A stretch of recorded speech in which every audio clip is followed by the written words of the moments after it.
టెంపుల్లో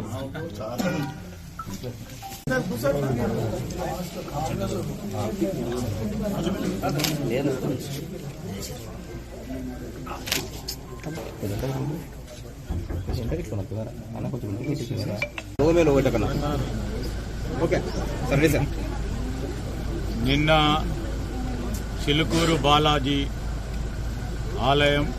ఆలయానికి సంబంధించిన ప్రధాన అర్చకుడు సౌందర్య రాజన్ వారిపై జరిగిన దాడిని, సౌందర్య రంగరాజన్ గారి దాడిపైన జరిగిన దాడిని ప్రభుత్వం తీవ్రంగా ఖండిస్తూ ఉంది.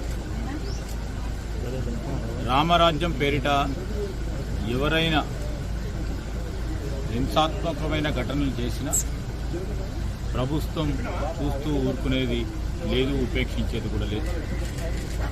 ఈరోజు